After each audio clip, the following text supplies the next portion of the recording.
material goods.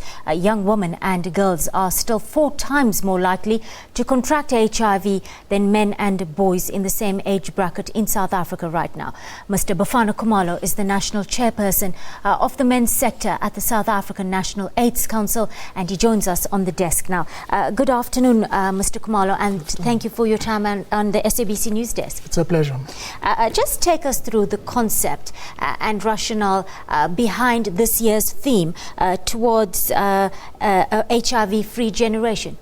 Well, obviously, HIV has been with us now for over 30 years. Yes. And I think there's been huge advances in terms of technology, in terms of biomedical interventions, where we think it's possible that we can defeat HIV. The challenge that we still have, of course, are social issues. As you introduced in your introduction, the phenomenon of sugar daddies, transactional sex. How do we transform the mindset of men who basically focus on younger women, for sexual gratification? And it's really become an acceptable sort of subculture now, because it's become so widely prevalent, it's frequent, it's common, and it really becomes more about altering or changing patriarchal attitudes, if you want. Yes. So we need to work very hard to change the norms and the mindset of men on these issues. I don't know if you are aware of the current controversy in one of the shows on Sunday, where a man basically declared that he used to target young girls at school, 14 years of age, and he gives an elaborate plan of how he used to do that. Wait for the girls to come out of school, target them at 14, 13 years, and would have sex with them. Now, even that kind of reporting for me is very problematic, because here's a story that's reported on a national program that presents rape as almost something that is normal. And we need to deal with that situation, that we should not see these things as normal. It's not normal for anybody to rape anybody. It's something that is unacceptable. And in the age of HIV, it then complicates the situation, because many of these young women end up contracting AIDS, as the evidence is showing. And there's also a need now to change the mindset of many of these young women as well. Yes. Can you just share some of your insight? What kind of socioeconomic context or circumstances do these young women find themselves in? Are they just offering sex for luxury items, or bare essentials to survive? I think it's complex. I mean, it's a combination of factors. In many areas, it's purely because of poverty.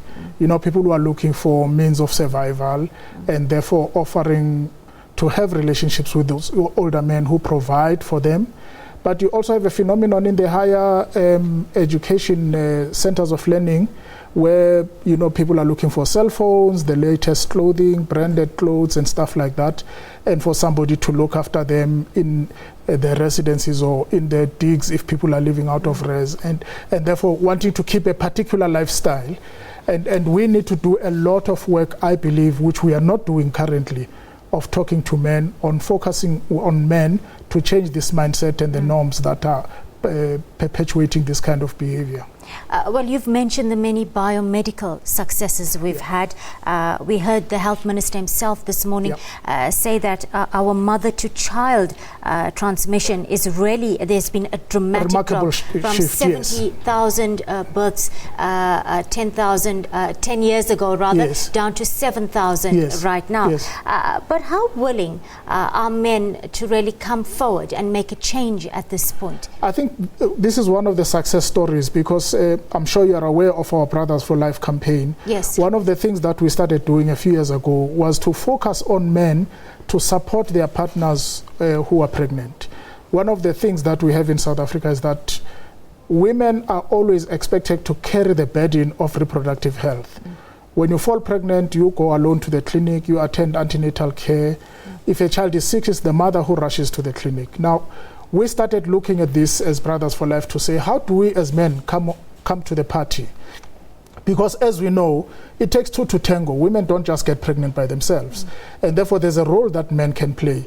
And as we encourage more men to accompany their partners to the antenatal care, to support them when they get back home, because with PMTCT, you have to make a choice. Either you breastfeed, which is preferred, and it's recommended by the World Health Organization, because breastfeeding is better. But if somebody has chosen possibly to use formula feed, which is another option, and a child is crying and the mother-in-law says to you, feed the child, what do? You end up having to disclose when you are not prepared. And therefore we talk to the men to say, let's support our partners so that instead of my partner being the one who has to deal with that situation, which is tricky, it must be me who talks to my mother to say, no, this is fine, this is how we are going to handle this matter with the child. And we have seen a significant shift therefore, because as more and more men came to the party, more and more women were taking these antiretroviral drugs, and we're having a lot of children that are being born free of HIV, which means it's possible really to defeat HIV. Thank you, Reverend Khumalo. Mr. Bafana Khumalo is the national chairperson of the men's sector at the South African National AIDS Council.